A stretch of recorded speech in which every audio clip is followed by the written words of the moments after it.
Bismillahirrahmanirrahim. Assalamualaikum warahmatullahi wabarakatuh.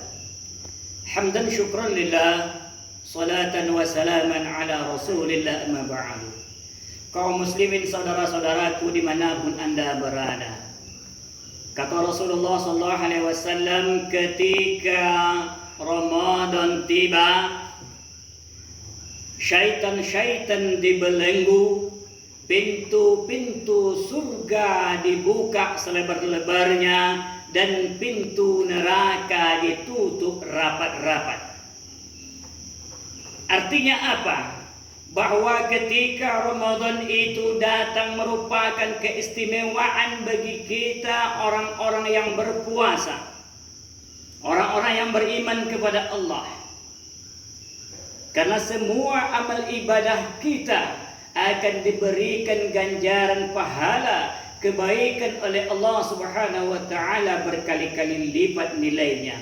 Nah, untuk mencapai pahala yang diberikan oleh Allah itu, tentu kita harus mempersiapkan diri kita semaksimal mungkin. Kalau seandainya kita sakit, tentu tak bisa kita ibadah. Nah saudaraku, lalu apa yang harus kita persiapkan dengan diri kita ketika memasuki Ramadan ini? Yang pertama, persiapan ruhiyah kita, persiapan jiwa kita, persiapan qalbi kita, persiapan psikis kita. Apa yang kita persiapkan dari ruhiyah kita?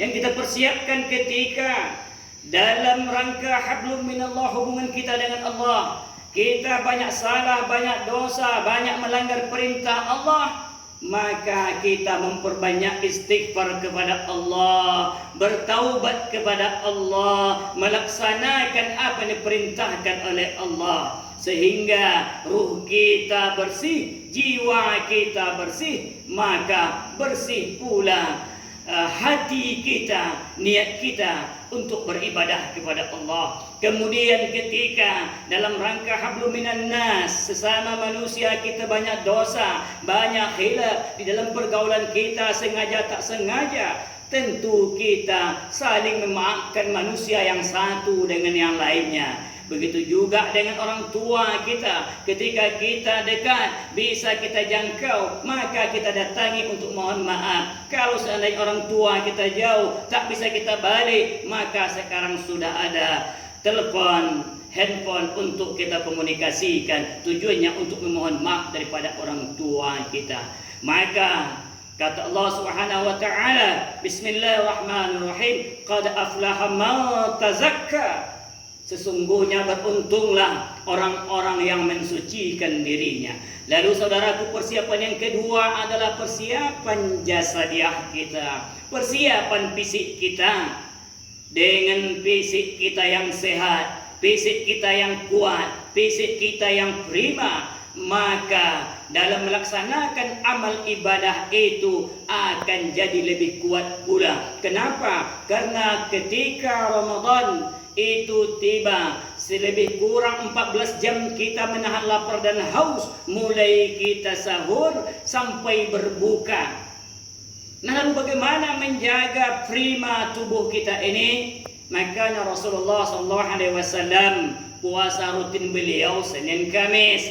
Ketika pada bulan Sya'ban ini, karena Sya'ban Ramadan, makanya kata Aisyah radhiyallahu anha, saya tak pernah melihat Rasulullah SAW itu puasa sunatnya yang paling banyak, hampir 1 bulan penuh itu, kecuali pada bulan Sya'ban. Artinya Sya'ban itu Rasulullah SAW memfulkan puasa sunatnya. Tujuannya apa? Untuk membiasakan dirinya memasuki bulan Ramadan, sehingga kalau orang pada bulan Sya'ban ini banyak berpuasa, maka akan mudah tubuh kita beradaptasi ketika Ramadan.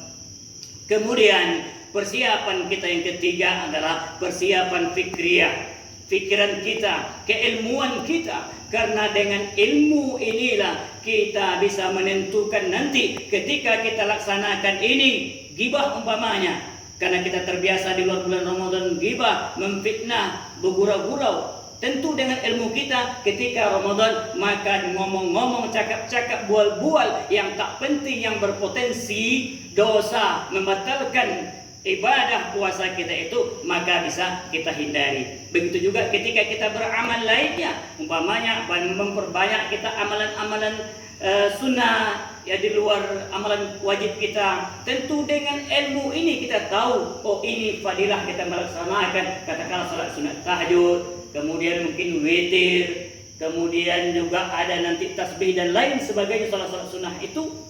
Ketika kita tahu ilmunya, maka kita akan termotivasi untuk lebih meningkatkan ibadah kita. Karena beribadah dengan ilmu akan nikmat rasanya dan sempurna amal ibadah yang kita laksanakan tersebut.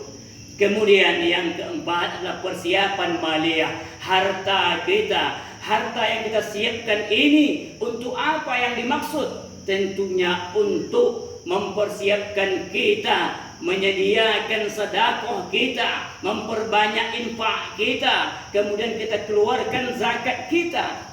Walaupun kebanyakan kita kadangkala menstok duit ini di bulan Ramadan untuk persiapan hari raya, entah itu mengganti nanti pakaian, membuat kue, kemudian untuk dekorasi interior eksterior rumah, belum lagi mengganti aksesoris untuk tubuh dan lain sebagainya. Ingin kita baru di menyambut bulan Idul Fitri itu.